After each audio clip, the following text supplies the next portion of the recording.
Did Viking houses really hold back Arctic winters with nothing but earth, grass, and a few beams of wood? How did people keep animals, children, and food alive when temperatures fell well below 30 grader and the land froze solid for half the year? Was the longhouse a crude shelter or an engineered thermal fortress honed over centuries of trial and error? The answers begin with questions about place and time. The Viking Age, roughly 793–1066 AD, the drift of Norse people from coastal Norway into the islands, Iceland, settled c. 870–930 AD, Greenland, Eric the Red, c. 985 AD, and even into Newfoundland around c. 1000 AD, and centuries of lived experience in windswept fjords and volcanic plateaus. This was not improvisation. It was practical architecture built around physical principles: insulation, thermal mass, convection control, and reinforced by social choices about who and what shared the roof. If you enjoy the kind of careful storytelling that brings old timber and sod to life, subscribe now and tell me in the comments where you're watching from and what time it is while you're watching. I'd love to hear which corner of the world this warmth is reaching.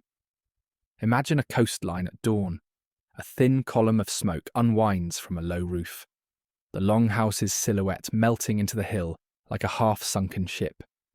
Inside, a dozen voices murmur, animals breathe, a long, shallow fire throws amber across the faces of people whose hands are full of rope and wool and stew. Outside, the wind is a living thing. It will try to find any crack and pry warmth away. The Norse response was to make their houses into anti-wind machines, places where heat was trapped by an array of deliberate decisions, from orientation to foundation, from the arrangement of people and animals, to the choice of materials. Across Scandinavia and the North Atlantic, those choices varied with local resources, but the principles remained constant. Start with the skeleton. Wherever timber could be had, the Norse built heavy wooden frames, upright posts sunk into the ground or set on a stone course, crossbeams spanning long distances, and curved rafters that echoed the lines of their ships. In Norway, where forests were relatively plentiful, longhouses could be largely timber-built. In Iceland and Greenland, where wood was scarce or absent, the frame was the house's only wooden element. Archaeological timbers from dated contexts show careful selection of species. Oak where available, pine and birch where not, and a familiarity with load distribution that suggests carpentry knowledge transferred directly from boat-building traditions. The curved walls of many longhouses, often described as like a ship on land, were not aesthetic mimicry. A curved profile reduces wind pressure on exposed faces, encourages flow to glide around the structure, and resists uplift. The metaphor of a hull is also structural.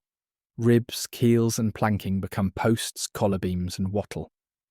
But wood alone is poor insulation compared to earth. The Norse answer, particularly in Iceland and Greenland, was turf. Cut from heath and bog, sod was laid like bricks. Archaeological excavations at sites such as Lens aux Meadows, Newfoundland c. 1000 AD, the Icelandic farm at Reykholt, and the Norse settlements in Greenland like Brattahlid, Eric the Red's estate settled c. 985 AD, reveal walls of turf between post frames. These walls were often astonishingly thick, 1.5 min, sometimes approaching 2 min at the base, and tapered toward the roof. The turf's root mat bound the blocks, holding air pockets that trapped heat in the same way modern insulation traps air. This was not primitive, it was effective physics. Prior to construction, builders prepared a foundation, a ring of flat stones levelled and raised the wooden posts above damp earth, a deliberate measure against rot. This stone course also served as a thermal break, separating the organic post from wet soil. On top of those posts, the builders laid a framework that would carry an enormous burden: the weight of multiple layers of turf and the snow that would soon settle on top. Turf roofs could weigh several tons. Rafters and tie beams had to be robust. The choice of tree trunks or split timbers for main posts was not decorative economy, but structural necessity. The best preserved examples and ethnographic parallels show skilled joinery, peg joints, grooves to accept pins, and a tolerance for movement that kept the structure long-lived despite settlement and freeze-thaw cycles. The interior was organised as a single organism. Longhouses ranged in length. Many commonly reached 20–30 min mistard, and extraordinary examples up to 80 mm are reported in saga literature and supported by archaeological trenches. But most households were much more modest. What mattered was the pattern: one roof, one hearth line, benches along the long sides, and a central corridor with a continuous hearth, sometimes 10–15 feet long. This hearth served 3 roles simultaneously. It provided the only steady light in winter, served the cooking needs of the household, and acted as the thermal spine of the building. Stones set around the fire absorbed heat and re-radiated it slowly. The long, shallow pit distributed warmth along the axis. Timber beams overhead warmed, then smoked, protecting themselves in the process. Turf itself acts as both insulation and thermal mass. When heat is generated inside, the turf's porosity and thickness limit conductive and convective losses. Stones and the hearth's masonry act as batteries, storing daytime warmth and slowly releasing it by night. Experimental reconstructions,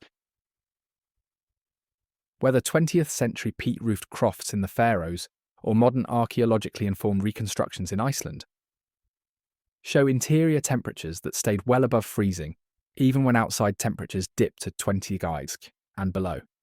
These reconstructions must be treated carefully. They depend on accurate replication of materials, occupant behaviour, and fuel availability. But they confirm a consistent point. Longhouses were warm relative to the outside. That warmth came from more than fire. People intentionally kept animals under the same roof. Think of a house as a microclimate. Every warm-blooded body contributes heat. The conventional narrative that animals were banished to separate barns for hygiene reasons is partly anachronistic. In many Norse farms, a significant portion of the longhouse was devoted to stalls. The population density inside these buildings produced significant convective heating. Simple physics explains why this worked. The warm air from animals rises, mixing with human-generated heat and the radiant warmth of the hearth. Builders exploited this by making the living benches a step above the animal stalls. Warm air rose from the animals into the living platforms. The close proximity reduced the need for wood, a critical economy where timber had to be felled and stacked. This shared roof created compromises: smells, flies in summer, and above all, smoke. Smoke was omnipresent in these houses. The Norse did not have chimneys in the modern sense. Instead, they relied on an adjustable smoke hole at the apex of the roof, louvers or sliding wooden frames that could be opened slightly. During deep winter, the smoke hole was largely closed to retain heat, allowing smoke to saturate the roof timbers and thatch. It sounds intolerable to modern sensibilities, but the smoke had beneficial effects too. Soot and creosote soak into wood, deterring wood-boring insects. Smoke drying prevents rot and acts as an antiseptic in some contexts. The cultural cost, red eyes, blackened hair, and permanent haze, was outweighed by structural longevity. Contrast this with a modern misconception that houses without glass windows are inevitably freezing. Glass was both expensive and rare in the Viking Age. Window glass exists in ecclesiastical contexts and as luxury trade goods. Ordinary houses relied on small openings, tightly plugged in winter with moss or straw. A house designed with few openings sacrifices daylight but gains thermal integrity. When light was required, the hearth and adjustable smoke vents provided it. Venues used to bring in daylight included small roof openings or translucent skins stretched over frames for short-term use. But in general, the Norse preferred the trade-off: dim interiors that held heat. Orientation mattered. Settlements and houses were sited with local wind patterns in mind. Entrances were almost never on the end walls that faced prevailing gales. Instead, they appeared on the protected side walls and were often low and recessed. A low doorway reduces convective exchange when entering. Many houses had an airlock system, an outer entry space or vestibule that kept direct winds out. Door construction was heavy and precise, thick planks rotating on wooden pins inserted into sturdy grooves, fitted so that gaps were minimal. It was slow to open a door, but that slow opening preserved warmth. Entrances were often angled, with small extensions or porches to guide snow and reduce wind scouring. What of resources? In Norway, timber and stone were abundant in many regions, and longhouses show significant wood construction. In Iceland and Greenland, wood scarcity drove innovation. The Norse adapted. Birch bark became a reliable waterproofing membrane. laid in large overlapping sheets on the roof under turf. Birch bark resists rot and sheds water when layered. Peat, compressed layers of partly decayed vegetation, became a critical fuel and an accessible building material. Turf and peat share a logic. They are local, renewable by human standards, and thermally effective. The Norse system minimised expensive imports. Where driftwood washed ashore, where timber could be felled in limited quantities, it was used for essential structural pieces and for boat construction. Walls, roofs, and insulation were made from earth. Snow, so often described as an enemy, was another ally. The long sloping roofs and earth walls trapped heavy drifts that, when left, transformed the house into a buried shelter. A blanket of compacted snow functions much like a sod roof. Air trapped in the snow's structure insulates and smooths extreme temperature swings. Norse people understood that a house buried under snow could be warmer, more stable, and less subject to wind. They did not rush to dig every house free after every storm. Many settlements were intentionally allowed to accumulate drifts against their walls. This relationship with snow appears again and again in ethnographic parallels, from Siberian yurts to Arctic igloos. A human-made interior is often warmer when surrounded by snow than when exposed. The layout within, benches, storage, sleeping platforms, was shaped by both social and thermal logic. Elevated sleeping platforms were not merely a matter of comfort. They placed inhabitants above the coldest layer of air near the earth. In a house with an earth floor, thermal stratification meant that even a few tens of centimetres of elevation could yield a noticeably warmer microclimate. People slept in layers, furs, wool, skins, and shared body heat. Clothing and sleeping practices were part of the thermal system. Daily life rotated around the hearth. Cooking, textile work, and tool repairs occurred on the benches where warmth and light converged. Children and the elderly remained close to heat sources. During harsh winters, people slept in their day clothes to minimise heat loss from dressing, and they stored vital items near warm walls and in niches under benches.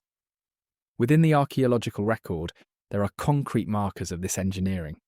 Excavations of Norse farms in Greenland reveal turf walls up to 2 mm thick with internal post holes for substantial beams and hearths aligned along central axes. The stone foundations, birch bark layers, and preserved turf blocks tell a consistent story. Radiocarbon dates from hearth contexts and timbers give us anchors.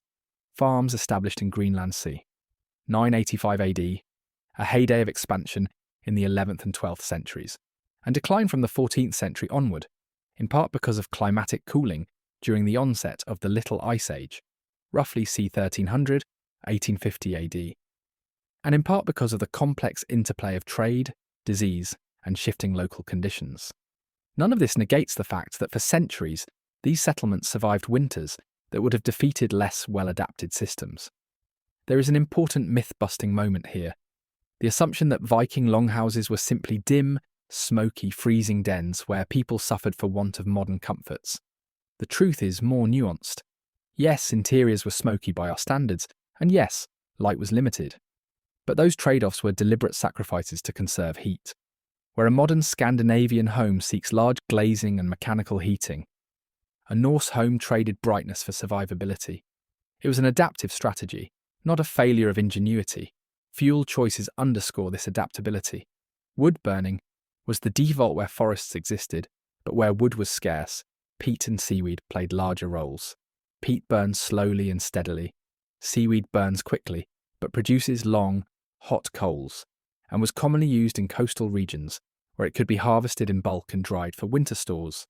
Dung and animal bedding could be dried and used as supplemental fuel in places where neither timber nor peat was abundant. The episodic nature of heat, tending the hearth multiple times daily, shaped labour rhythms.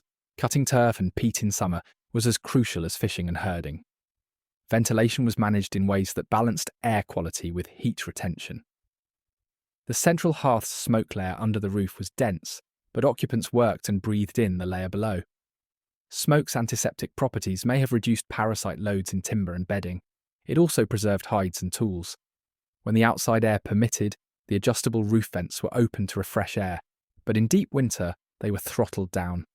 That decision introduced chronic indoor air pollution, which archaeologists infer from soot levels on beams and bones found in living contexts.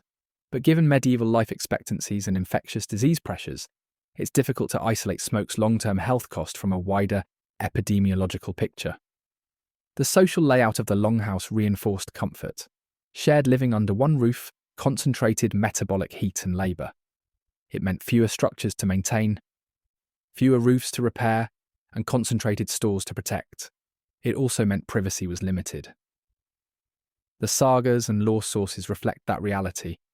Family life was communal, and obligations to kin and dependents included sharing warmth. Slaves or thralls often slept by the hearth or on lower platforms. The social calculus was straightforward. In an environment where survivability hinged on efficient resource use, communal living was rational. Different regions reveal local variations. In Norway, where fjord forests provided greater access to timber, we find more fully wooden halls, with sod roofs added as insulation. In Iceland, settlers arrived c. 870–930 AD into a landscape shaped by volcanic soils, basalt fields, and limited tree cover. Here, turf houses became the dominant solution.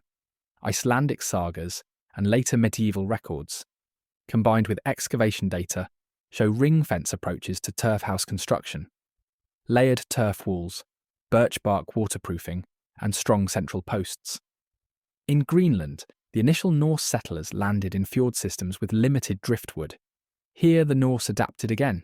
Stone and turf played larger roles, and Icelandic imports of timber, when possible, were carefully conserved for structural needs and ship repair. We should note that the Norse were not unique in these strategies. Across the circumpolar world, peoples developed parallel architectures. The Sami lavvu and turf homes, Siberian pit houses, and Inuit snow houses all show comparable trade-offs: minimal windows, earth sheltering, insulating materials, and communal warmth. The Norse pattern, however, integrated a particular set of cultural elements: longboats, a maritime economy, and social organisation. Into this material logic, producing a distinct form, the longhouse as a multifunctional unit. Turning to the archaeological and experimental literature, a clearer picture emerges about performance.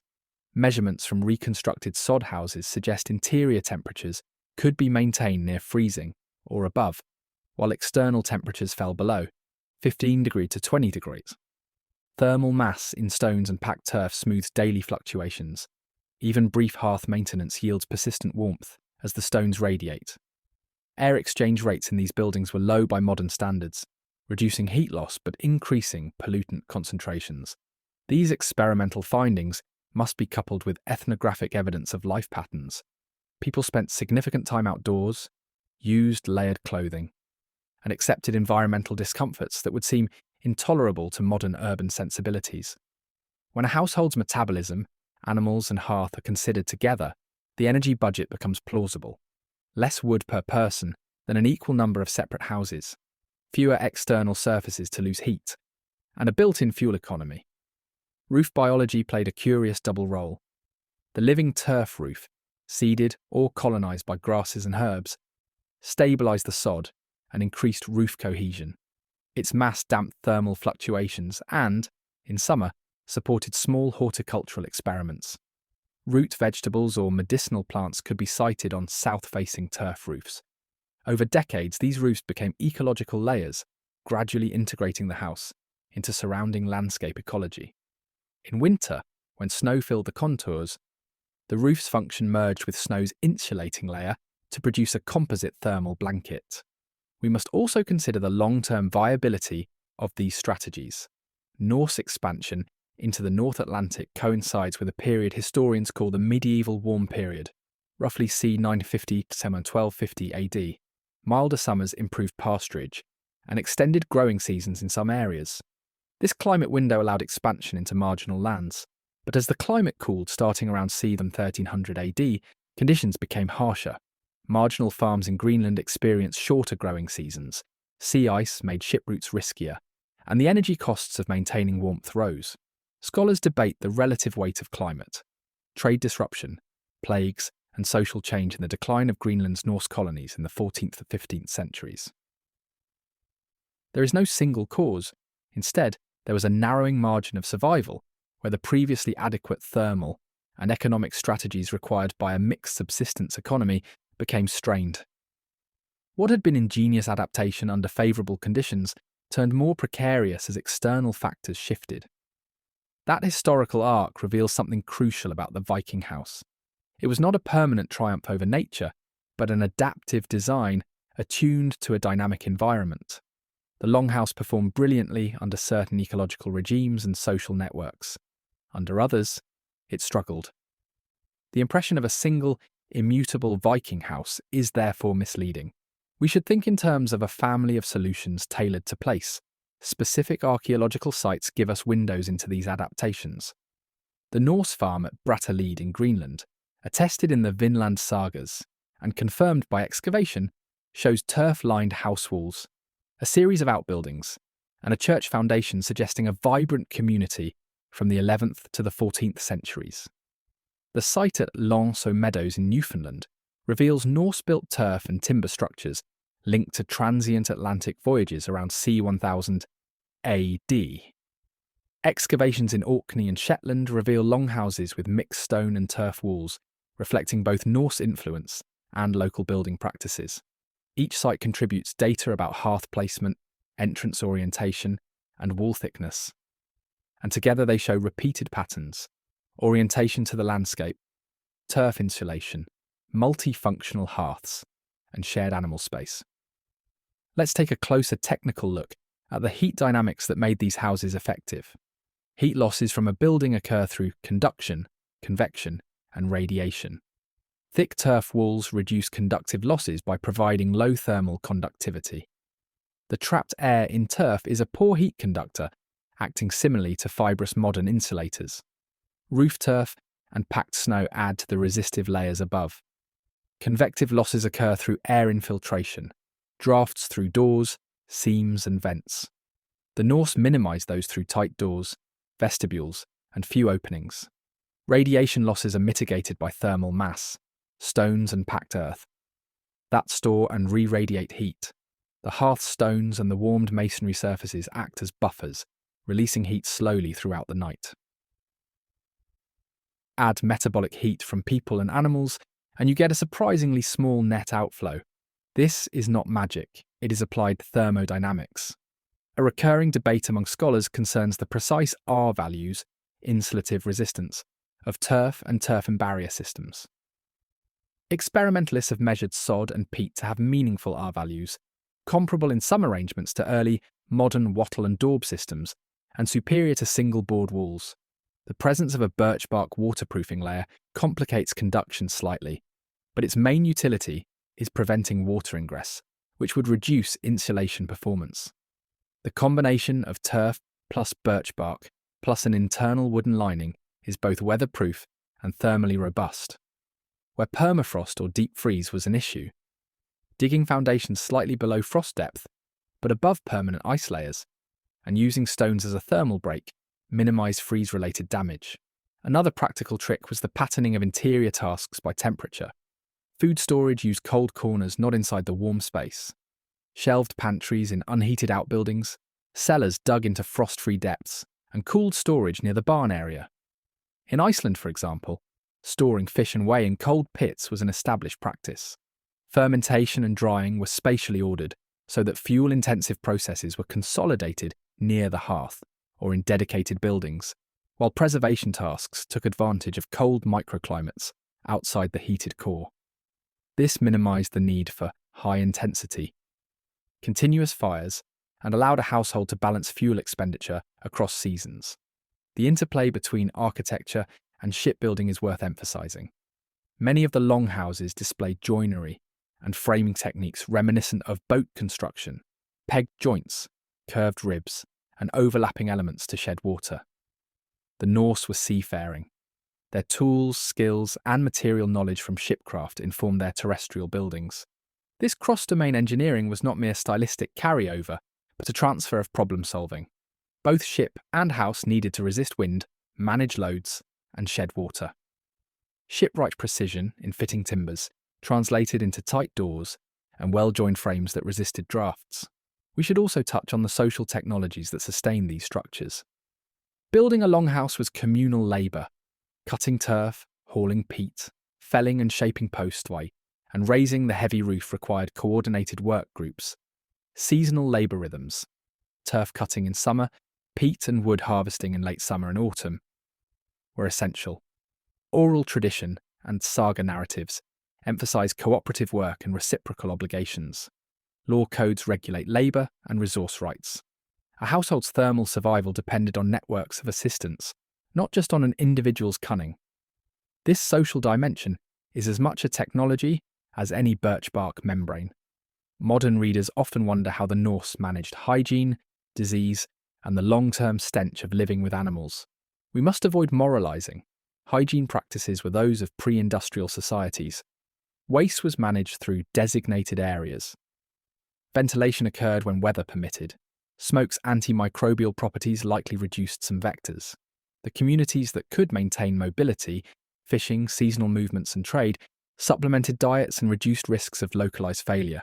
Yet the presence of parasites and respiratory ailments is evident in skeletal remains and historical accounts. Again, adaptation came with compromise. The Norse houses were also adaptable to change. Roofs could be returfed, walls repaired, and interiors modified. As the Little Ice Age deepened, some farms in Greenland altered animal ratios, shifted hunting seasons, and, where possible, diversified fuels. Others contracted. The archaeological record shows both continuity and change, incremental modifications rather than wholesale replacements. A final technical note concerns light management. The hearth's centrality meant that much human activity was concentrated in a pool of light. This had social and cognitive effects. Storytelling, craft, and work were grouped in proximate spaces, enhancing cooperation and cultural transmission. The survival logic produced cultural forms, sagas recited in winter, craft apprenticeships conducted by the hearth, and kinship rituals performed under the roof. The architecture shaped social life as powerfully as it conserved heat. So what was the best-kept secret? It was an integrated system in which architecture, materials, social organisation, and behaviour coalesced into a single adaptive unit. The longhouse was less a primitive hovel than a deliberate convergence of engineering principles, ecological awareness, and social economy.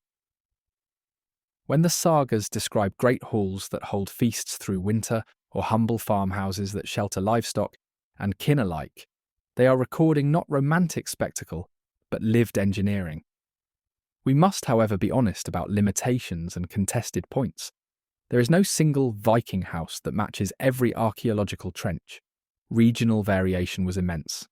Debates continue about how exactly smoke holes were managed, about the range of fuels used in specific sites, and about the degree to which turf houses could support long-term populations in the face of a deteriorating climate.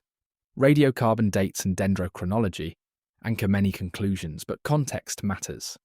The story of Norse settlement in Greenland and Newfoundland is a story of resilient solutions that met the needs of a particular era. It is not evidence that the exact same solutions would be sufficient indefinitely. This brings us to a reflective return to the central mystery. How did these communities keep warm when the Arctic tried to freeze them? The answer is neither mystical nor crude. It is a cascade of small, locally rational choices bound together into a systemic whole. Foundations insulated posts from damp. Turf took the place of timber walls. Birch bark kept water at bay. Stone and packed earth stored heat. Animals contributed metabolic warmth. Doors and vestibules minimized drafts. And snow was co-opted as a final insulating layer. The longhouse was not merely shelter. It was a designed environment where each element had a thermal role. If we measure effectiveness in survival, in the ability to sustain communities through multiple winters and to raise generations in a high-latitude setting, the architecture succeeds. If we measure it by modern standards of comfort and air quality, it falls short. The point is that warmth in the Viking context was achieved by an array of practices that tied people to land, to weather, and to each other in ways that modern insulated glass and central heating bypass. There is a kind of ingenuity there that merits admiration on its own terms. Before we close, a final thought on what this history teaches us now. Climate and resource constraints shaped design choices, and those choices worked because they were coherent. There are modern lessons here about resilience, design that works with local materials, that accepts trade-offs, and that distributes risks socially. Not solely technologically. The Viking longhouse was a solution adapted to its time and place. Its success lay in coherence more than any single invention. If you found this journey into turf and timber illuminating, leave a comment with which detail surprised you most and where you're watching from. Tell us the time where you are right now. I read them all. If you'd like more deep dives into historical